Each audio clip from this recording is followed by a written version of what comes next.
નમસ્કાર ખેડૂત મિત્રો, હાલમાં આઈપીએલ પોલીહેલાઇટ ખાતરનો એક વિડીયો વાયરલ થઈ રહ્યો છે, જેની અંદર ખેડૂત એવો દાવો કરી રહ્યો છે કે આ ખાતર જે તે સંઘ મંડળી કે એગ્રો પરથી લાયેલ છે, અને જેની અંદર એકલી રેતી આવી છે. ખેડૂત દેખાડી પણ રહ્યો છે કે ખાતર પાણીની અંદર ઓગળ્યું નથી. તો આજે આપણે આ વિડીયોની અંદર વાત કરશું કે એ ખાતર નથી ઓગળ્યું, એની પાછળનું કારણ શું છે અને ખેડૂત સાચો છે કે ખાતર સાચું છે.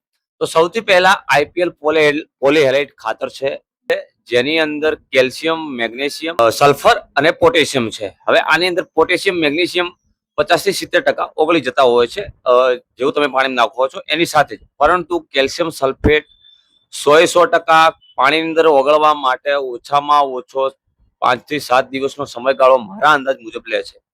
અને એ કટ્ટા ઉપર ચોખ્ખા શબ્દોમાં લખેલું છે કે વોટર સોલ્યુબલ, 100% વોટર સોલ્યુબલ નથી. હવે તો આની અંદર ખેડૂતની એક જ ભૂલ છે, જે ખાતર 100% વોટર સોલ્યુબલ ના હોય એને પાણીની અંદર ઓગાળીને તમે ફુવારા, સ્પ્રિંકલર કે ડ્રીપ દ્વારા આપી શકતા નથી. અને આ ખાતરનો ગુણધર્મ છે એકદમ સ્લો રિલીઝનો, એટલે કે એકદમ ધીમી ગતિએ ઓગળી રહ્યું છે.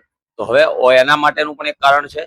આ ખાતર પાયાના ખાતર તરીકે ખેતરની અંદર પૂંખીને તમે આનો ઉપયોગ કરી શકો છો. એનાથી ફાયદો શું થશે એની આપણે વાત કરીએ તો કે જેમ ધીમે ધીમે ઓગળશે એમ છોડને ધીરે ધીરે પૂરતા પ્રમાણની અંદર ખાતર મળી રહેશે, જેથી કરીને છોડનો વિકાસ પણ સારો થશે. અંદર પોટાશ, સલ્ફર છે, એટલે અંદર જે તે એનો ફ્લાવરિંગ સ્ટેજ હોય, બટાકો તો બટાકાની અંદર, મગફળીની અંદર આનો ઉપયોગ ધીમે ધીમે થતો હોય છે, તો આપણને ઉત્પાદનની અંદર પણ ઘણો બધો ફાયદો થતો હોય છે.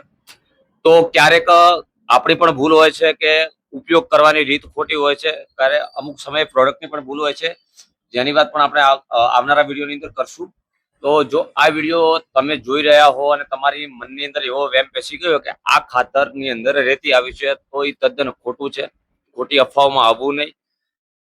સોશિયલ મીડિયાની અંદર 100% સાચા રિવ્યુ પણ નથી હોતા. તો એક વખત જે તે વ્યક્તિ, અનુભવી વ્યક્તિ જોડેથી સલાહ લઈને એનો ઉપયોગ કરો. આવી રીતે ખેતીને લગતી માહિતી માટે તમે અમારી સાથે જોડાયેલા રહો. જય જવાન, જય કિસાન.